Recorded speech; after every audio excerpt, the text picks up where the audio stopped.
Olá, minha gente, tudo bem? Sejam todos muito bem-vindos. Eu sou Gabriel, professor de violoncelo do Guri, e nessa aula de hoje a gente vai dar sequência na aula da semana passada, que a professora Cleide falou um pouquinho mais sobre arco. Ela já tinha falado até numa outra aula anterior também sobre como a gente deve pensar a nossa empunhadura, como deve segurar o arco, né? E essa aula de hoje é uma consequência dessas duas anteriores, que agora o próximo passo é como a gente deve pensar a produção do som. Então hoje eu vou conversar um pouquinho sobre isso com vocês, tá? Sobre a forma que a gente produz o som no violoncelo. Você já parou para pensar sobre isso? Não? Sim? Mais ou menos? Eu gosto desse mais ou menos. Porque é exatamente pelo mais ou menos que a gente começa. Como assim? Muito simples. A gente tem, no mais ou menos, nesse movimento aqui, a gente tem dois movimentos, né?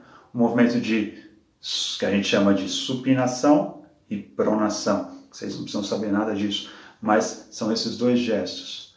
E é através desse gesto que acontece o principal para a gente conseguir produzir o som, que é o apoio do arco na corda. Então eu queria começar já com um exercício para a gente treinar esse movimento do mais ou menos, né? Vocês estão para fazer isso comigo? Para esse primeiro exercício, então, já de cara assim, a gente vai pegar um lápis e vai segurar como a gente aprendeu na aula passada. E o que a gente vai fazer? A gente vai fazer exatamente esse movimento do mais ou menos, né? Que é isso aqui, tá? Então o que a gente, para não ficar tão chato, eu sempre gosto de colocar uma música, uma canção. Que tal se a gente pegar de umas aulas para trás aí, do professor Valdir, Mary tinha um carneirinho. Vocês conhecem? Então vamos fazer juntos? Sabe a letra? Mary tinha um carneirinho, carneirinho, carneirinho. Mary tinha um carneirinho, branco como a neve. Tá fácil, né? Só pensar nessa movimento de rotação. E repara no cotovelo. Tá? A gente não gira só a mão, a gente gira o braço inteiro. Então, treinem isso cantando sempre, assim fica mais divertido, mais descontraído. Mas sempre com muita atenção no movimento. E a gente pode fazer um outro exercício também parecido, uma variação desse, que é desenhar um arco, um semicírculo no arco com lápis. Fica assim. Mary tinha um carneirinho, carneirinho, carneirinho. Mary tinha um carneirinho, branco como a neve. Tá? Dessa forma também a gente vai treinar esse movimento e repara no movimento do semicírculo, né? Desse arco que a gente desenha no ar. Entendeu como funciona esse movimento de pronação e supinação? Tá? E por que eu estou falando disso? Porque para a gente produzir o som, a gente precisa ter peso.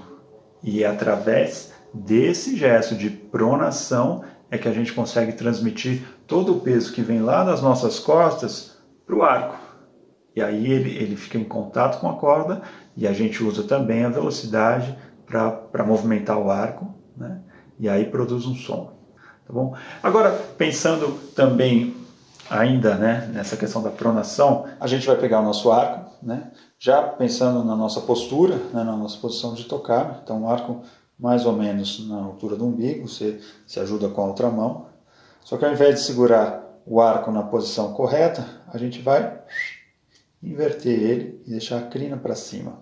E o que a gente vai fazer? A gente tem que pensar que se a gente tivesse uma gotinha de água aqui no dorso da nossa mão, a gente estava aqui relaxado, equilibrando ela lá, e aí leva ela para o indicador. Deixa ela escorrer para o primeiro dedo e relaxa.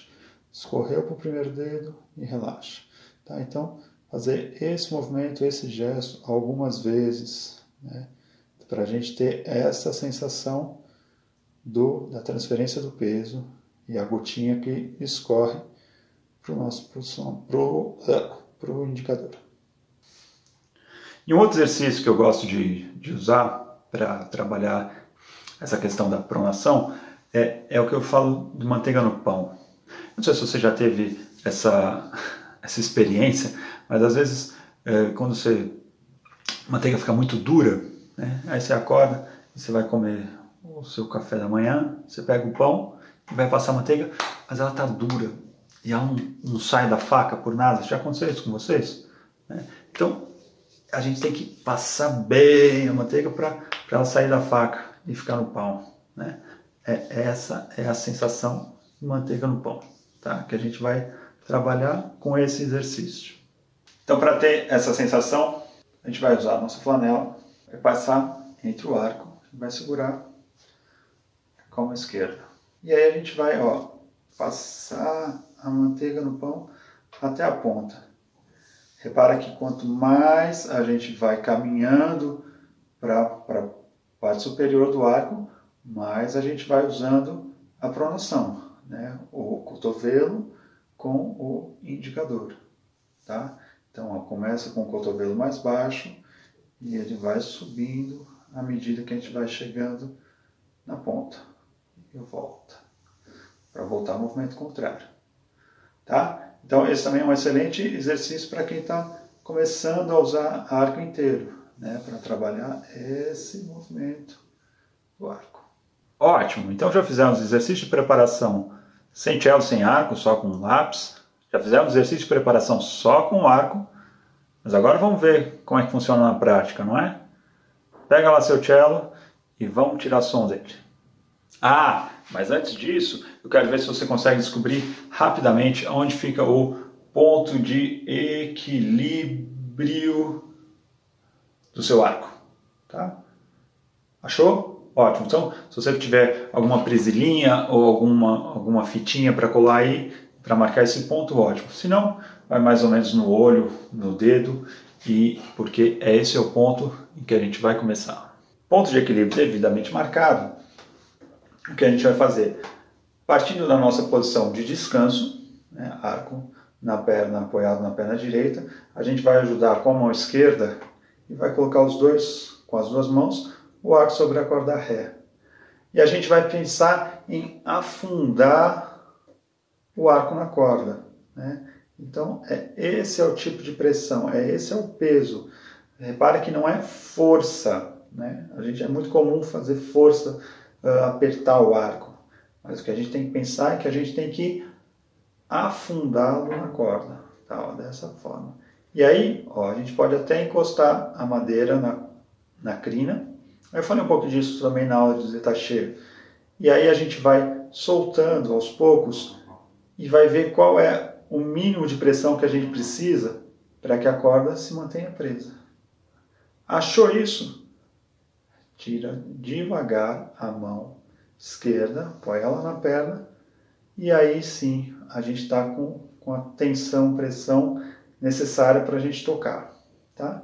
Respira e toca.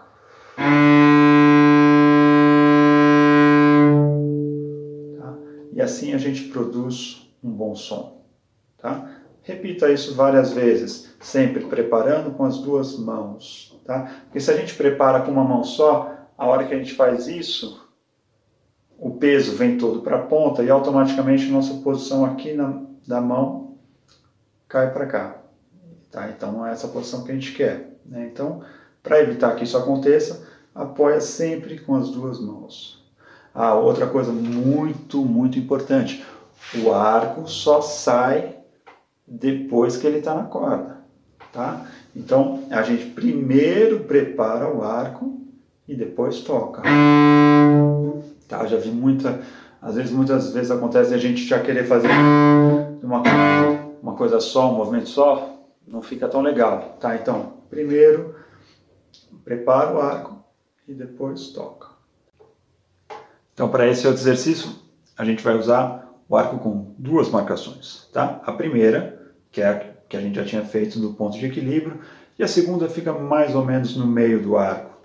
E para esse exercício também a gente vai precisar do metrônomo. Tá? Então, Pega lá seu metrônomo, não tem? Tá, eu vou deixar então aí na descrição um aplicativo de metrônomo que a gente baixa gratuitamente, super simples de utilizar.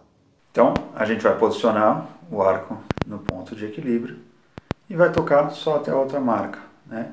Então a gente vai contar 1, 2, 3. No quarto tempo, a gente prepara com aquela tensão que a gente treinou. E no 1, anda até a outra marcação. Chegou lá, relaxou e conta 2, 3, prepara e vai. Tá? Então, isso com o metrônomo vai ficar assim.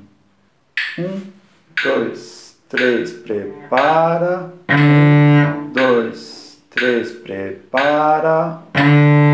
2, 3, prepara. Relaxa. Prepara. Para esse exercício agora, então, continuando, a gente vai precisar de 4 marcações. Na verdade, 3. 4 partes de arco, né? 3 marcações. E a gente vai, é o mesmo processo. Prepara o arco com a contagem 1, 2, 3, 4. No quarto tempo, arco na corda, para a gente conseguir partir no primeiro tempo. Partiu até a primeira marca, relaxou, contando as pausas. 2, 3, no quarto, prepara, parte para a segunda marca. 2, 3, prepara, parte para a terceira. E assim a gente vai caminhar o arco inteiro. Então isso é bom para a gente aprender a divisão do arco e também já pensar na questão do movimento do arco inteiro, que é uma coisa que a gente já falou. 2, 3, 4, 2, 3, 4, 2, 3, 4, 2, 3, 4, 2, 3, 4. Conseguiu? Fácil? Boa! Agora a gente vai ampliar o movimento do arco, tá? Então, ao invés de tocar uma nota de um tempo, só até a primeira marca, a gente vai tocar nota de 2 tempos e vai parar na marca do meio. 1, 2, 3, 4. 3, 4. 3, 4. E agora você pode se divertir com isso e criar e tocar diversos tamanhos de arco, tá? Sempre com metrônomo, sempre com contagem e sempre com preparação, tá bom? O último agora que eu vou demonstrar é caminhando então o arco inteiro em 4 tempos. 1, 2, 3, 4. 1, 2, 3, 4. E eu fico por aqui. Obrigado por terem assistido esse vídeo até o final. Estudem, pratiquem, tá? Isso é muito importante, a gente repetir, para criar consciência de tudo isso, tá? Fiquem bem e tchau!